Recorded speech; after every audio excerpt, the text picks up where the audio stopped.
En inspectant son vignoble dans la prestigieuse région viticole de Bordeaux dans le sud de la France, Julien Zoinet a pris la décision difficile de récolter ses raisins 2 semaines plus tôt que prévu, car les températures élevées dans le sud persistent.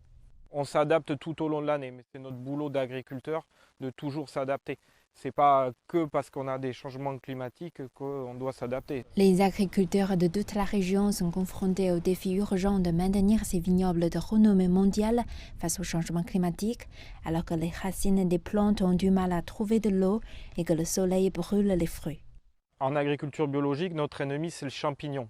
Un champignon, ça veut dire on a des champignons en année humide. Donc pendant les années humides, on va venir enlever les feuilles au niveau des grappes pour faire une aération naturelle dans le pied de vigne.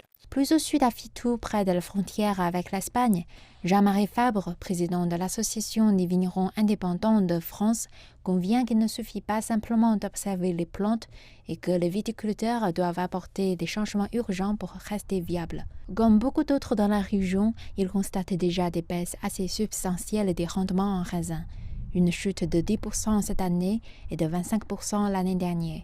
Selon lui, l'avenir des vins de prestige de cette région reste inconnu. Aujourd'hui, je ne suis pas capable de savoir si la plante peut tenir avec juste les conditions que nous avons d'intervention sur le végétal 5, 10 ou 15 ans de plus. Avec l'été chaud qui a entraîné une baisse de la qualité de raisin récolté, la qualité a en fait été très bonne. Mais les viticulteurs nous disent que si les étés continuent à devenir de plus en plus chauds, non seulement le rendement baissera, mais la qualité également.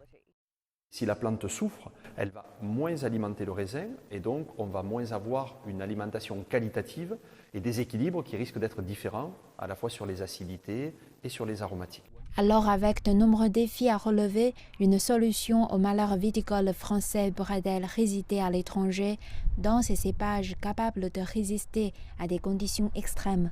La vigne existe toujours aujourd'hui en Israël, au Maroc, en Algérie, en Grèce, avec des conditions climatiques qui sont bien supérieures à celles que l'on connaît en France. Il semble certain que des changements devront être apportés pour donner à ce riche élément de la culture française une chance de se battre dans notre monde en constante évolution.